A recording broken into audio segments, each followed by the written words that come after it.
All right, here we are back again, okay? Now this is our last class period before chapter 1 and 2 test, okay? This is it. This is the final one, okay? Now, last class period, we went over 5 great ways to study for the test, did we not? Okay? So take a look at that. If you weren't here, or if you at home didn't watch that lecture, make sure you watch that. That should give you a good idea of what to do to study for the test. Now, for you folks at home, I'm going to email you all the information you need as far as when you take the test, how you take the test, all that information. We're not going to discuss that in class because that's obviously different for you folks versus you live folks. Okay? So I'll email that to you, folks at home. What I want to do today is just kind of wrap up some things. We'll work on a few things here in class. Put a nice little red bow on chapters 1 and 2, and then we'll be ready to go. Okay?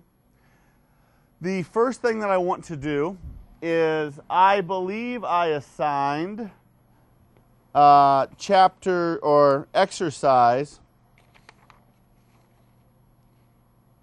2.8 and 2.9. Is that correct? Now, I think I told you that I wanted you to do it differently than what the book said, didn't I? What the book said is in 2.8, identify the transactions that create expense, and then only for those make journal entries. I said go ahead and make journal entries for all of them, and then we'll figure out which ones created expense. Same thing with 2.9, they said identify the transactions that create revenue and then do journal entries only for those. Once again, I changed the instructions. I wanted you to do JEs for all of the 2.9 transactions, and then at the end we'll identify which ones created revenue. Does this make sense? Okay? So let's take a look at 2.8. Okay. First of all, did 2.8a throw anybody off? Exercise 2.8a. Okay? I don't want to worry about 2.8a because I should have just said skip it, but I'm saying it now. Exercise 2.8a brings into play some concepts that I think are best covered in chapters 3. Okay? Best covered in chapter 3 when we get to adjusting journal entries. So I want to skip exercise 2.8a. Okay? Skip exercise 2.8a. Let's never speak of it again. Okay? Let's go ahead and look at the other answers for B and forward. Okay? All right. Let's see if you can. Can you guys see that? Lauren, can you see that back there? Yeah. I guess it's right there to your side too. Okay. Like I said, I don't want to worry about exercise 2.8a. Don't worry about it. I wanted to get the extra practice on these other journal entries. That's why I wanted to have you do JEs for all of them.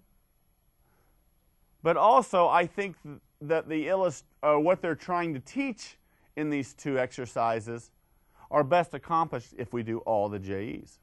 Okay? So take a look at those journal entries. I don't think there's any, I don't think there is any ones we haven't covered before. That's right, isn't it?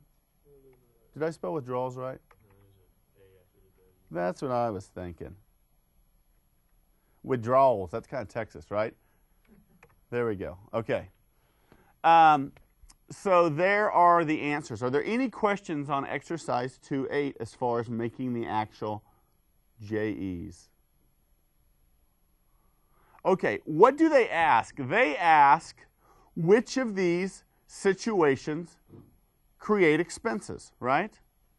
Well, that's pretty easy to do once we have done all the JEs. Which of these create expenses? Well, it would be this one, and it would be this one, right? And it's pretty easy. We simply look to see which of these journal entries have a debit to an expense account, correct? Right? And the concept that they're trying to get across is that when cash goes out, that doesn't automatically mean an expense is recognized or debited. Okay? When cash goes out, that doesn't always mean an expense is recognized. Take a look at C and E. Cash goes out in situation C when we buy equipment, right? But is there an expense created? No, we debit the asset of equipment. In situation E, we withdraw some money for personal use, or Thomas does, right? Does that create an expense? No. Is withdrawals an expense account? It's not an expense account. Okay? It's a common mistake. Withdrawals is a debit balance, normal debit balance like expenses, but withdrawals is not an expense account. So the situations that create an expense in exercise 2.8 are situation B and situation D. Does that make sense? Okay. Questions? Okay, now let's do 2.9. Let's do all the JEs, and then we'll decide at the end which ones created revenue. Okay, how many are there? 6, A through F, right? Okay, let's take a look at those journal entries. Now, this, well, let me give you a minute here to take a look at your JEs to see if you got the right ones. Now, certainly at this point, folks, if you're going, boy, I don't know how he's doing these journal entry things, or if you're getting them really wrong or you don't know what to do, that's a huge red flag, right? This is the last one before the test. And making these JEs is something that I guarantee you you're going to be doing on the test. So if you can't make these JEs, you're in trouble, okay? And we need to get you in for office hours or go to see accounting tutor, or you need to rewatch the lectures or something, okay? But I need you to kind of monitor yourself a little bit, all right? Any questions on those actual JEs? Lauren? Oh, I need to see what the actual question was, because D and E. Okay, why don't you dig that out? I will. And then shoot your hand up when you're ready to, when you have that in front of you, okay? Now, this, one of the things that this wanted to teach us is that just because cash is coming into a business does not automatically mean that we are recognizing revenue. You see, the world just thinks cash goes out, expense. Cash comes in, revenue. And you guys know now that that is not always the case, correct? That is because, and we'll talk about this more in chapter 3, we don't use a cash basis of accounting. We use an accrual basis of accounting. And the foundational principle of accrual basis of accounting is the revenue recognition principle, which states what? You recognize revenue not when the cash comes in, but you recognize revenue when it is earned. And when is it earned? When we've provided the product or the service. Okay? Let's take a look at exercise 2.9. Well, let's identify which one of these created revenue. Well, it's pretty easy once you've done all the JEs. You just look to see where revenue was credited or increased, correct? So the ones in yellow are the only ones that have revenue being credited. Thus, they are the only transactions in exercise 2.9 that helped or that created revenue. You have 4 other situations here where money came into the business, but there was no revenue created. For instance, when we invest cash in the company, that increases capital, but it doesn't affect revenue, does it? Here, a customer paid us in transaction D, but the services have not yet been provided, have they? They'll be provided next year. Thus, we credit unearned revenue. And is unearned revenue a revenue account? No, it is a liability. So don't let that fool you when you see that revenue. Unearned revenue is a liability and it goes on the balance sheet. Transaction E, We received $3,500 cash from a client in partial payment of an AR. Why don't we recognize revenue there? Because we recognized the revenue when we set up the AR. That was when we provided the services. If we recognized $3,500 revenue here, we'd almost be double recognizing it. Does that make sense? Transaction F. When you get a loan from a bank, and this is a $120,000 note payable from the bank, now we know this is not accounts payable because it says the company borrowed $120,000 cash from the bank by signing a promissory note. So that's a note payable. But when you get a loan from a bank, does that increase your revenue? No. You could really distort your income statement if it could, couldn't you? Make sense? Okay. Lauren, did you dig up that question? You just answered them. Okay. Okay, good. All right, any questions on 2.9? What I want to do now is exercise 2.2. Okay? We assigned that one, right?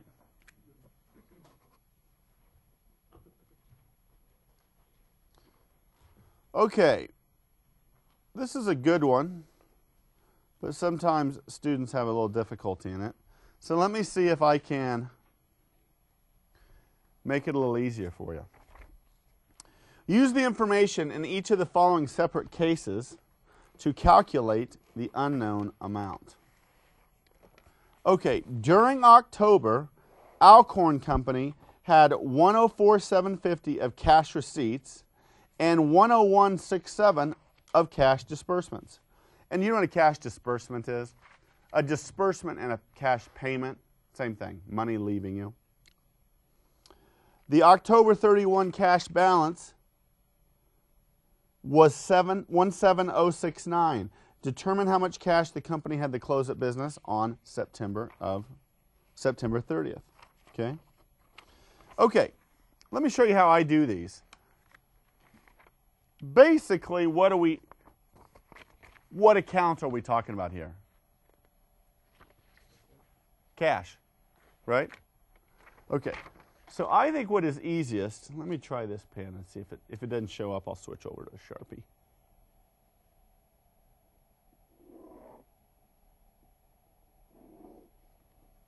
Does it show up okay? Okay. All right. So we are talking about cash. Is cash a normal debit or a normal credit? It's a normal debit balance account. Thus, the beginning balance of cash will be shown right here, correct? And the normal ending balance will be shown right here. Is that correct? Now, cash receipts are when cash comes in, right? Cash is increased. How do you increase cash? You debit it, correct? So cash receipts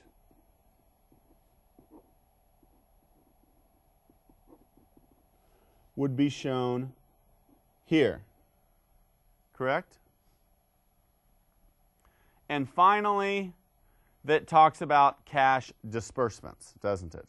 Cash disbursements are cash payments. Cash goes out. So cash disbursements would be shown right. How much were they? 101.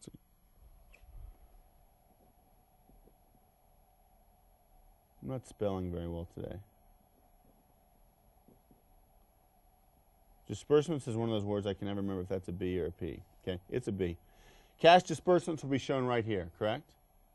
Now they have given us 4 of these pieces of information, okay? Which pieces of information did they give us? First of all, what month are we kind of analyzing here? It tells us the information about the end of September, which is also the beginning of October, right? and at the end of October. So we're really analyzing October, okay? So the beginning balance of cash is what we are trying to find. Is that correct? So let's put a question mark there. Do we know the cash receipts? Yes. They are 104,750. Do we know the cash disbursements? Yes. They are 101,607. Do we know the ending balance of cash? Yes, we do, don't we? 17069. Okay. Well, this is algebra. If you have an equation and there is one unknown and only one unknown, you can solve for it, can you not? So we can solve for x, can't we? We can solve for x. And x would equal, let me get a different marker here. X would equal 13926. You with me? Now someone might say, how'd you solve that there, Krug? It's like, I understand what you're doing, but how'd you figure out that number? Well, you just have to write it out. That plus that minus that has to equal that, correct? That plus that minus that equals that. So what we could have done is say question mark plus 104,750 minus 101,607 equals 17069. And we only have one unknown there, don't we? This guy right here. So now once we've written that out, we can solve for it, can't we? Now if you don't know how to solve that algebraic equation, that's probably more of a Math Resource Center sort of thing. But I think everybody here has either had algebra in high school or college, right? Okay. The main thing is you need to be able to make sure, looking at the thing, you need to make sure how to translate that into that. Once again, that plus that minus that equals that. Okay? I might have over-explained it, and you might have thought, well, Krug, I got that. I did a little differently. I like this, though, because it really hammers home what the T accounts are all about. Okay? Okay, let's do exercise 2.2b. And what account is it talking about?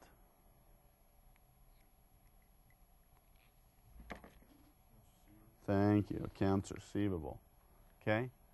So let's take a look at accounts receivable. Okay? Accounts receivable, is that a debit or a credit balance account? That is a normal debit balance account. Thus, the beginning balance would be shown here. The ending balance would be shown here. Okay, what makes accounts receivable be debited? Or another way of saying that is, what sort of transaction involves us having a JE that looks like this?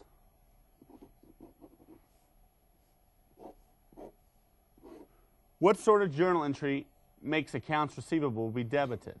Well, the type of journal entry that causes accounts receivable to be debited is when we have sales on account, right? Correct? So, sales on account or on credit would go right here, correct? Now, what causes accounts receivable to be credited or decreased? Again, look at your past JEs you made. What sort of transactions had accounts receivable being credited? Collections on account, correct? Collections on account. Thus,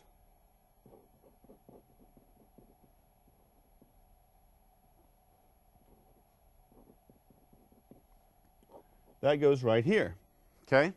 So now we know where everything goes. And let's see if we only have one unknown. They give us the beginning accounts receivable, correct?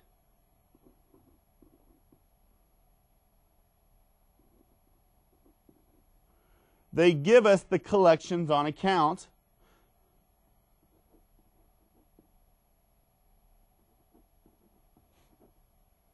They give us the ending accounts receivable, don't they?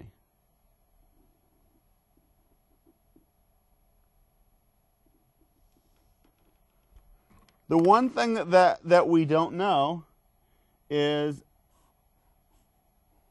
what goes in that red box. Now there's one number and only one number that will go in that red box that will fulfill that equation. Because remember, that plus that minus that equals that.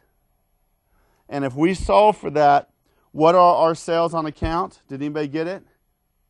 Anybody want to venture a guess? 504. Good job, Zach. 7, 8, 5, 0, 4. You with me? Does that plus that minus that equal that? Let me do it in my head real quick. Yeah, it does. Okay? All right? Does this make a little bit more sense now when we look at the T accounts? Here's what I want to do. I want to just take about a minute and a half, and I want everybody, you folks at home, do the same thing.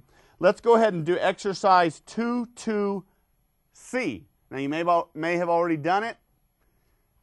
If you have, great. If you have done it in a different way, try to do it the T account way.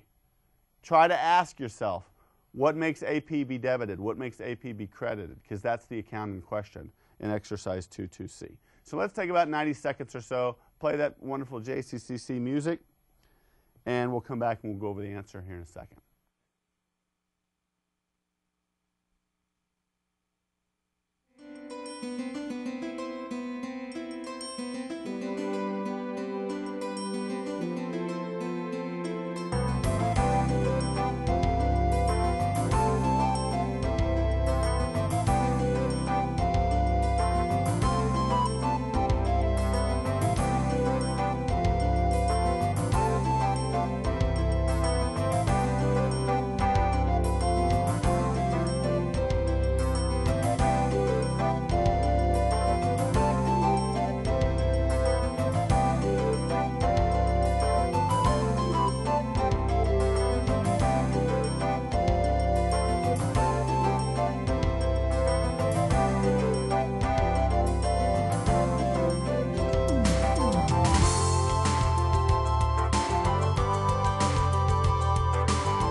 Okay, here we are.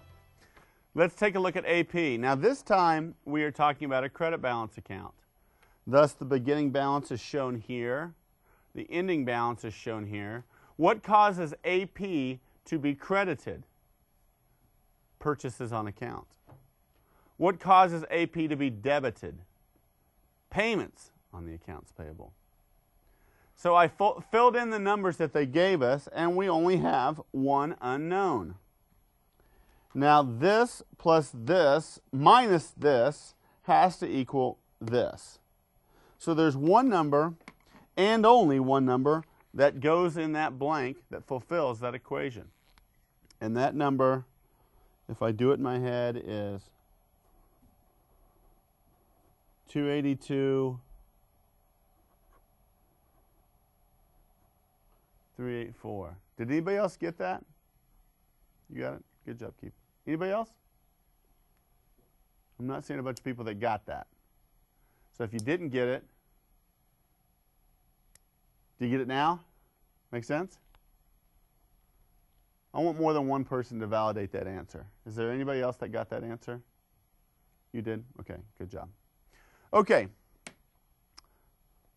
All right. The other thing, that's all the exercises or quick studies I assigned for homework. Is that correct? Is that right? Okay, what I want to do now is I want to, in class, and we may not get done with it all, and that's fine if we don't, okay? I want to work on exercise 210, 211, and 212, okay? That is something I promise you will have to do on the test. You will have to make an income statement, a statement of equity, and a balance sheet. Now, we did one like this before in chapter 1, but I want to do it again. They give us a bunch of accounts. I want to prepare our 3 financial statements because that's one of the main objectives not only of chapters 1 and 2, but of financial accounting 1. Okay? Not sure we'll get through it all. If not, we'll figure out how to get the answer to everybody. But let's go ahead and work on exercise 210, 211, 212. You folks at home, let's do the same, okay?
All right, guys, here we go. Now, the wonderful part for you folks at home or watching it on DVD or online or on the JCCC channel, if you're not done right now, you can just pause it and push play again when you are done, okay? Let's go ahead and look at these. It wanted us to prepare an income statement in good form. As a little bit of review, remember, in good form means the name of the company, the name of the statement, and date it properly for the month ended. Don't just say October 31st, but for the month ended October 31st. Don't leave any hanging numbers, numbers that don't have titles. That's net income. Don't just leave it like that, okay? List these babies out. Now, let me say one thing. You may think, oh, they put that here because those are debits and this is because credit. They really didn't. It happened to work out that way. But there's no magic about the columns. Yours might look a little different. Okay? Okay? So, any questions on that income statement? Okay. Well, that net income of 5516 goes over to the statement of equity. And once again, that is prepared in good form. Correct? The beginning balance is 0 only because it's a brand new company. That is usually not going to be 0. Okay? For instance, when we do the November statement of equity, the beginning balance of capital will be this, right? It'll just move up and be the beginning balance. Okay? So take a look at that statement of equity and make sure you got that right.